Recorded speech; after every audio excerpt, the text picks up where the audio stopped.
La meningitis es la inflamación del tejido delgado que rodea el cerebro y la médula espinal. A este tejido se le llaman meninges, que son tres capas de membranas que protegen el cerebro y la médula espinal. La capa interna y la más delicada es la pía madre.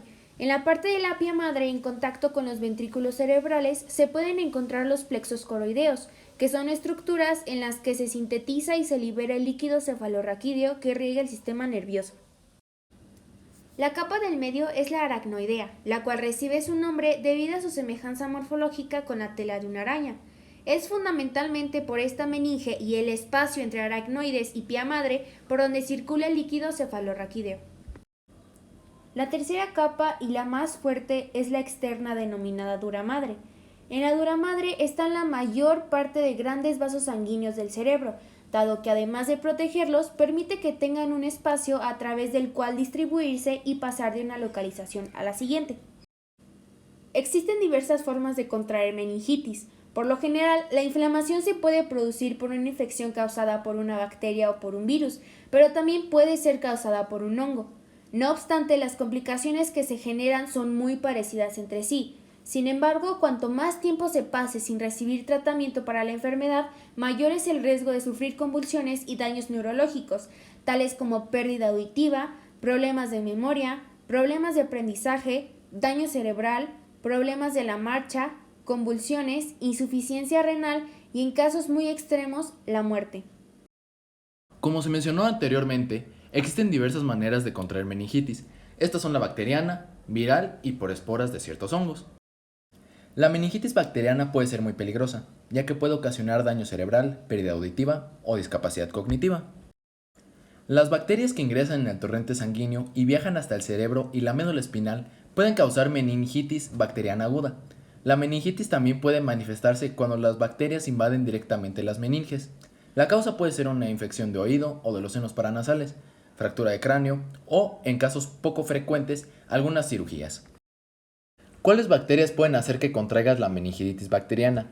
Existen cuatro tipos: el Streptococcus pneumoniae, la Neisseria meningitis, la Listeria monocytogenes y por último la Haemophilus influenzae. El Streptococcus pneumoniae es la bacteria que con más frecuencia causa la meningitis bacteriana en bebés, niños pequeños y adultos. La mayoría de las veces causa neumonía, infección de oído o infección de los senos paranasales. La Neisseria meningitis normalmente causa una infección en las vías respiratorias superiores. Es una infección muy contagiosa que afecta principalmente a adolescentes y adultos jóvenes. La Listeria monocytogenes es la bacteria que se puede encontrar en quesos no pasteurizados, perritos calientes y carnes procesadas. Las mujeres embarazadas, los recién nacidos, los adultos mayores y las personas con sistemas inmunitarios débiles constituyen la población más vulnerable de esta bacteria. La Haemophilus influenzae fue la primera causa de meningitis bacteriana en niños. Sin embargo, las vacunas contra el HIV han reducido considerablemente la cantidad de casos de este tipo de meningitis. Algunas formas de meningitis bacteriana son contagiosas. Las bacterias se propagan cuando alguien toca las secreciones de la boca o de la nariz de una persona infectada. Algunas maneras de propagar la meningitis son al toser, al besar o al tomar de la misma taza. Los principales síntomas de la meningitis bacteriana pueden ser fiebre alta repentina, rigidez en el cuello, dolor de cabeza intenso que parece diferente del usual, dolor de cabeza con náuseas o vómitos, confusión o dificultad para concentrarse, convulsiones, somnolencia o dificultad para caminar, sensibilidad a la luz, falta de apetito o sed o erupción cutánea. A diferencia de los niños mayores y los adultos, la mayoría de los recién nacidos y los lactantes no presentan rigidez de nuca. Si la meningitis se agrava, los espacios elásticos situados entre los huesos del cráneo, que estén presentes en los recién nacidos antes de que los huesos del cráneo se fusionen, pueden abultarse por el aumento de la presión dentro del cráneo. En la mayoría de los niños y adultos, la meningitis bacteriana aguda comienza con los síntomas que empeoran lentamente durante 3 a 5 días. Estos síntomas pueden incluir una sensación de malestar general, fiebre, irritabilidad y vómitos.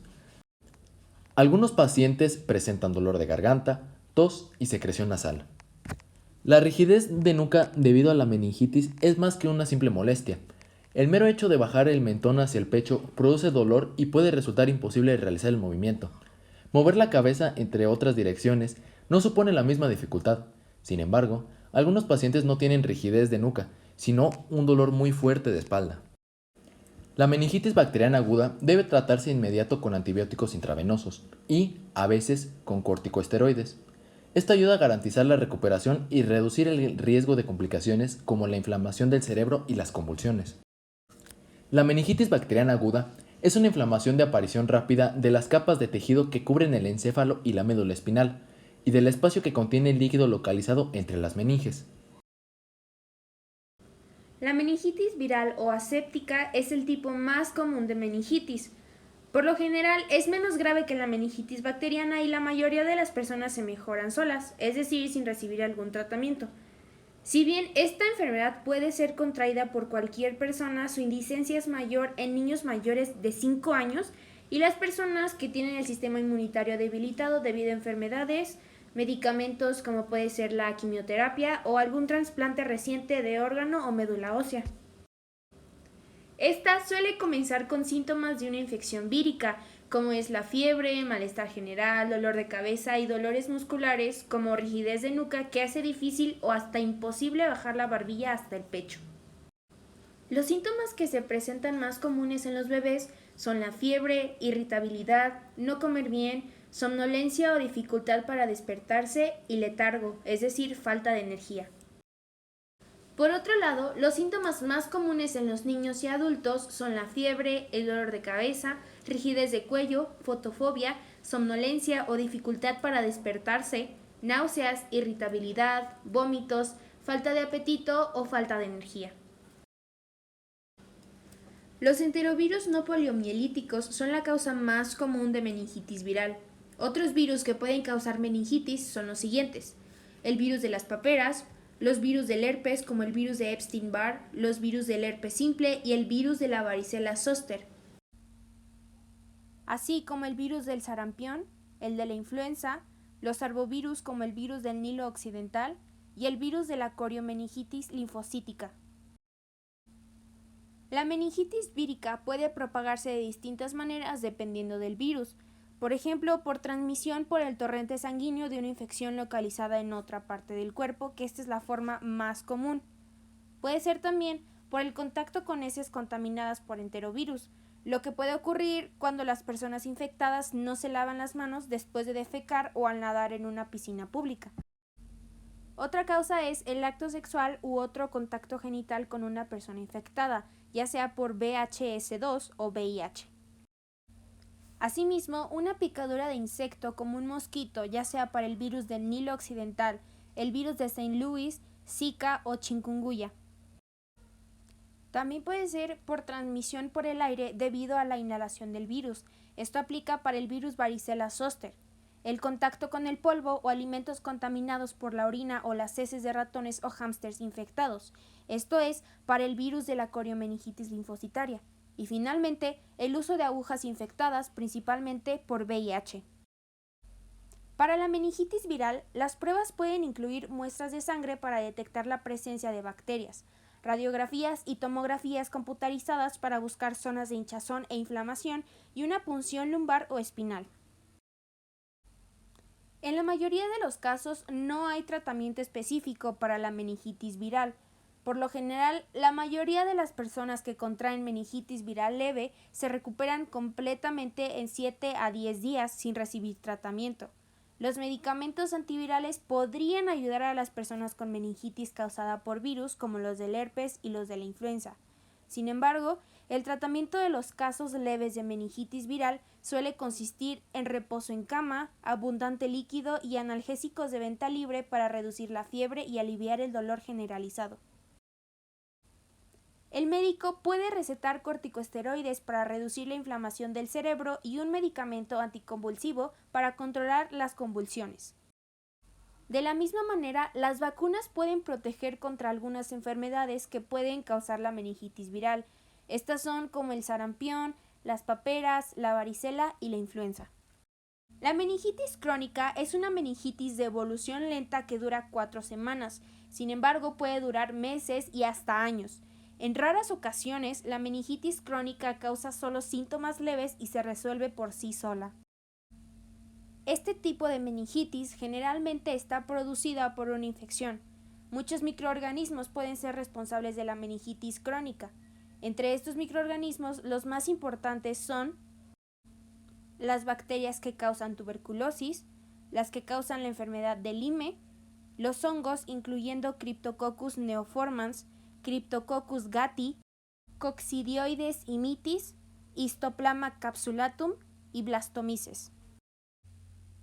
Las bacterias responsables de la tuberculosis producen una forma rápidamente progresiva de meningitis crónica denominada meningitis tuberculosa. Cuando las personas se infectan por primera vez puede aparecer meningitis, o bien las bacterias pueden permanecer en el cuerpo en estado inactivo y reactivarse más tarde causando meningitis. Las bacterias pueden reactivarse cuando la persona afectada recibe el tratamiento con medicamentos que deprimen el sistema inmunitario, como los inhibidores del factor de necrosis tumoral. Por otra parte, hasta el 8% de los niños y algunos adultos con enfermedad de Lyme desarrollan meningitis, puede ser aguda o crónica, y por lo general comienza más lentamente que la meningitis vírica aguda.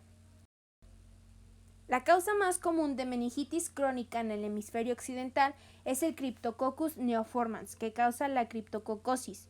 Estos hongos son más probables que ocasionen una meningitis crónica en pacientes con un sistema inmunitario debilitado debido a trastornos como la infección por el virus de la inmunodeficiencia humana o SIDA, que reciben fármacos que inhiben el sistema inmunitario.